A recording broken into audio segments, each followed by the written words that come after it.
Okay, so what can you actually expect from this unit? This is where we're going. So this language is actually in your unit outline. It's actually in the course description. This is what I'm supposed to teach you over the semester. Okay, remember your unit outline is the social contract that we have, you and me. So the unit outline tells you what I'm going to do and it tells you what you're going to do. And if we do that, then you pass the unit. It's as simple as that. Okay, so make sure you've read your unit outline. We're going to talk about toolkits and methods. So it's about understanding the different things that we can do as social scientists. What different tools can we use? What different techniques can we use? How do we gather this data? How do we get there? The other thing that you're going to learn is how to use which tool at what time. Because you can't use all the tools all the time. Different tools are going to fit different jobs. And the job is understanding a particular problem. Then we're going to have this knowledge. It's important to understand social sciences. I think that I'll go back to economics because it's my bailiwick. The problem is in society today, when we have economists on TV talking about bits and pieces, they're very emphatic. They're very definite about what they're saying. You know, this is going to happen in the future. They're economists. They're guessing what's going to happen in the future. No economist in the world can predict wholeheartedly what will happen in the future because it's based on people. It's the same with politics. You can sit there in politics and you can do all your analysis with your policy and all this evidence-based policy decisions that the government's doing today. As an ex-public servant, I can put the quotation marks around evidence-based policy. And you believe that that policy will go in that direction, that it will have the intended consequences that you're after. But of course we know that any policy you put in place has what we call externalities. This week, I don't know if you've noticed, but they've been talking about the childcare benefit stuff. They put in place this whole childcare thing to reduce childcare prices, and as always happens with childcare prices, when you put in a subsidy, the prices still go up and people still can't afford childcare. Okay? So the thing about understanding the social sciences is that this unit, I want you to walk away from this unit with an ability to understand and be sceptical of the social sciences. Not to hate them, not to loathe them, not to distrust them, but to be sceptical. And the natural sciences as well. I keep talking about this social science and this natural science. I'm assuming you're all with me with that. Is there anyone who's not with me now? Is the time? Okay. So, and, you know, it's the same with the legal system. Everybody sits there and talks about the law is the law. In this country, we operate on precedent. So this law was interpreted by a judge in a certain way, therefore it now gets interpreted that way. Well, is that the correct interpretation in today's society? An example of this is the New South Wales state at the moment is looking at the abortion laws. Okay? So there's a whole discussion around whether or not it should be decriminalised and the acceptability of that. That's a legal question, but it's a social question because it involves people. So there's that whole concept and understanding, that element of the social science. And of course then there's sociology, which is, you know, people generally. For those of you who are familiar faces, I found you in sociology, welcome. You guys know what I'm talking about. We're talking about sociology is the understanding of people, how they exist, things that impact society and the social interactions. So I want you guys to get a bit of a feel for that. And then, of course, I want you to be able to look at a journal article or a newspaper article or a website or YouTube and know whether or not that it feels true, that it is true. I want you to be able to understand that presentation of a social science aspect and be able to say, yeah, I understand. That's a good sample group they've used. They use good techniques. They've done a good write-up. Their framework is sound. Yes, I can see their logic. I believe them. Or I want you to look at it and go, yeah, thanks CNN, I call bullshit. Right? Sorry. I swear a bit. You're lucky I made it this far. Okay. My problem with this slide was that when I was looking for an image of skills and knowledge in social science, I actually couldn't find anything. So the image actually is basically natural sciences. So, sorry about that, but it just kind of shows you the difficulty we have in demonstrating what a social science is. Like when we say we're social scientists, people kind of look at us a bit odd. But, you know, this is kind of, because it's not tangible per se, you can't touch it. You can, but it's against your ethics. So, you know, yeah, good. We do ethics, it's coming up. So just be conscious that the image is wrong, but it was the best I could do. Google failed me. All right, so what can you actually expect? All right, I'm going to teach you about literature reviews. You're probably all sitting there going, I know how to do a literature review, I'm all over this, I know how to read a journal article, it's good, great, you're going to rock assessment B and assessment A. Oh, and assessment C. Well done, you've passed the unit. But basically one of the skills I do want to build, as I said, is the language analysis, to read something, to understand it, engage with it, critique it, what's good about it, what's bad about it, what's strong, what's weak. And that's a literature review. The literature review in social science is the backbone of what we do. It tells us what's gone before and tells us what we can, you know, identify as a problem. As a social scientist, we say, this is a problem in society.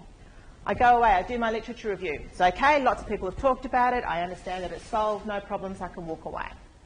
Or I go to the literature and go, wow, there's a massive gap there. All right? And that's the gap my research is going to fill. That's what I'm excited about. Okay, what else are you going to learn about? You. You're going to learn about you. Because in order to be able to do analysis, and I don't care whether this is natural sciences or social sciences, you have to understand where you're coming from. You have to understand your bias. You have to develop what we call reflexivity. Reflexivity is the ability to look at oneself, adjust, accommodate your own belief system, and make sure it's not impacting your research. Or if it is, explain how and why. So it's that whole conversation of, I don't like chocolate ice cream. Why don't you like chocolate ice cream? I just don't like it. Okay, that's not helpful in the social sciences. I don't like chocolate ice cream because. And being able to reflect and understand why you don't like chocolate ice cream. Okay, so it's that ability there. You're also going to learn about interviewing skills. Assessment D is a research project. You will be interviewing people. You will be doing a transcript. You will be coming up with your own findings. Okay, it's a very, very cool assignment. I think it's one of the best assignments you'll probably ever do at uni, because it's research, but I'm passionate about research. Bias, right? Reflexivity. Yeah? So, you're going to be doing interviews. We actually do some mock interviews. I teach you how to manipulate people. It's great fun. This is why you have to come to tutorials, because this is what we do in tutorials. Okay, we'll actually do all this skill stuff in tutorials. The other thing you're going to do is observing people. I hope that's that one. All right, we actually will do an observation. We do it on campus. For those of you who've done sociology, it's exactly what you did for assessment A, but small scale. And we just wander off and we observe people for 15 minutes, and then we come back. If you do people watching, if you sit in cafes and watch people all the time and comment to your friends about it, you know, you're doing good observation. The difference is, as social scientists, we put it in a theoretical framework. We put it in a problem. And I'll show you how to do that. And again, we do that in tutorials. The other thing you'll do is discourse analysis. Again, cards on the table, complete bias and reflexivity demonstrated here. This is my research. This is what I do. This is my bread and butter. Okay? So I'm passionate about it. Dreadfully so. You'll need to tell me to stop talking about it at some point, because I will bang on about it. But discourse analysis is about reading. It's about looking, okay, and analysing in that way. You'll do focus groups. Again, you'll run your own focus group in the tutorial. Focus groups are a lot of fun. Again, it's about manipulation. How can I get this group to do what I want it to do? All right, and then if you're in the focus group, it's all about how you can ruin it. All right, which is lots of fun. So again, you'll learn how to do a focus group. How do they work? Why would we use them as a social scientist? What's the benefit of them? And the last thing we do is surveys and polling. They're quite different. A poll is not a survey.